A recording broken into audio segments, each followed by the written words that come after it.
കൊല്ലം സുധിയുടെ മരണത്തിന് മുമ്പും അതിനുശേഷം ഒരു വർഷത്തോളം മൂത്ത മകൻ കിച്ചുവിനെ പൊതുവേദികളിൽ കാണുന്നത് ചുരുക്കം മാത്രമായിരുന്നു. അഭിമുഖങ്ങളിൽ പോലും വിരളമായി മാത്രമേ പ്രത്യക്ഷപ്പെടുന്നുള്ളായിരുന്നു. എന്നാൽ ഇപ്പോൾ കിച്ചു ഒരുപാട് മാറ്റങ്ങൾ സംഭവിച്ചിരിക്കുന്നു. അഭിമുഖങ്ങൾ പ്രത്യക്ഷപ്പെടുകയും കാര്യങ്ങൾ കൃത്യമായി അവതരിപ്പിക്കുകയും മറുപടി നൽകുകയും എല്ലാം ചെയ്യും.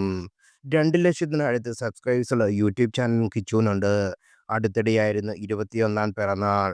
കുടുംബത്തിനോടൊപ്പം കൂട്ടുകാർക്കൊപ്പം അതിഗംഭീരമായി ആഘോഷിക്കുകയും ചെയ്തു.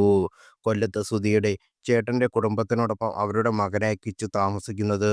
സമയം കിട്ടുമ്പോഴെല്ലാം കോട്ടയത്ത് വന്ന് അമ്മ രേണുവിനെയും സഹോദരൻ റിതുവിനെയും കണ്ട് സ്നേഹാന്വേഷണങ്ങൾ നടത്തും. ഒട്ടനവധി പേർ കിച്ചുവിന് തങ്ങളോട് അറിയേണ്ട കാര്യങ്ങൾ ചോദ്യങ്ങളായി കുറിക്കുകയും ചെയ്യും. ഇപ്പോഴിതാ അതിനുള്ള മറുപടിയുമായി എത്തിയിരിക്കുകയാണ് കിച്ചു. കൊല്ലം സുധിക്ക് KHFCD നിർമ്മിച്ച വീടുമായി ബന്ധപ്പെട്ട വിവാദങ്ങൾ നിലനിൽക്കുന്നത് കൊണ്ടാകാം കിച്ചുവിന് വന്ന ആദ്യ ചോദ്യം സ്വന്തമായി വീട് വേണമെന്ന് ആഗ്രഹമുണ്ടായിരുന്നോ എന്നാണ്. പഠിച്ച് ജോലി ചെയ്യായതിനു ശേഷം സ്വന്തമായി ഒരു വീട് വെക്കണമെന്ന് ആഗ്രഹമുണ്ട്. അതൊരു വലിയ ആഗ്രഹമാണ്. അങ്ങനെ ഒരു സാഹചര്യം ഉണ്ടാവട്ടെ. എല്ലാവരും പ്രാർത്ഥിക്കണം, കിച്ചു പറഞ്ഞു. നിലവിലെ ജീവിതത്തെക്കുറിച്ചും അമ്മ രേണുവിനെക്കുറിച്ചുമുള്ള ചോദ്യങ്ങൾക്ക് മറുപടി ഇങ്ങനെയായിരുന്നു. ഇപ്പോഴത്തെ ലൈഫിൽ വളരെ ഹാപ്പിയാണ്. വിഷമങ്ങളൊന്നുമില്ല. സ്നേഹത്തോടാണ് എല്ലാവരും കൂടെ ജീവിക്കുന്നത്. അമ്മയോട് ദേഷ്യം തോന്നാറില്ല. ആളുകൾ അമ്മയെക്കുറിച്ച് പറയുന്നത് നോക്കാറുമില്ല.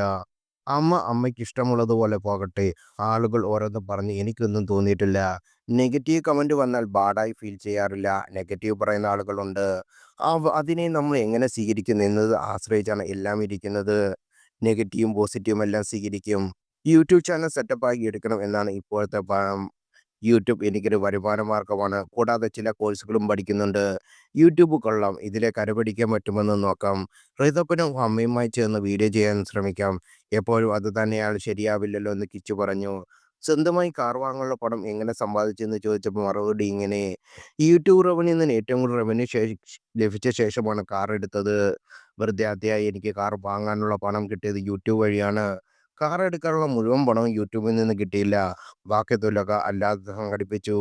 നല്ലൊരു റേറ്റിലാണ് അന്ന് കാർ എനിക്ക് കിടന്നത്. അതൊരു നല്ല ഡീലായി തോന്നി. അതുകൊണ്ട് തന്നെ വാങ്ങി എന്ന് കിച്ചു പറഞ്ഞു. അമ്മ രേണുവിന്റെ നമ്പർ ഏത് പേരിലാണ് ഫോണിൽ സേവ് ചെയ്തിരിക്കുന്നത് എന്നായിരുന്നു മറ്റു ചിലർക്ക് അറിയേണ്ടത്. അമ്മയ്ക്ക് ഒരുപാട് നമ്പർ ഉള്ളതുകൊണ്ട് സേവ് ആക്കിയിട്ടില്ല. ആരുടെയും നമ്പർ സേവ് ആക്കിയിട്ടില്ല. മടിയാണ്. നമ്പറിന്റെ അവസാനം നോക്കിയാണ് ആളെ മനസ്സിലാക്കുന്നത് എന്ന് കിച്ചു പറഞ്ഞു. ബിഗ് ബോസിലേക്ക് വിളിച്ചാൽ പോകുമെന്നുള്ള ചോദ്യമുണ്ടായിരുന്നു. ബിഗ് ബോസിലേക്ക് വിളിച്ചാൽ പോകും. നല്ലൊരു കാര്യമല്ലേ അങ്ങനെ പോകാൻ കഴിയുക എന്നത്. സിനിമയിൽ അവസരം കിട്ടിയാലും പോകും. ഇതുപോലെ ഇതുവരെ ചെയ്തിട്ടില്ലല്ലോ. ഒന്നും നിരസിച്ച് കളയില്ല. എല്ലാം കൈനീട്ടി സ്വീകരിക്കുമെന്നും കിച്ചു പറഞ്ഞു.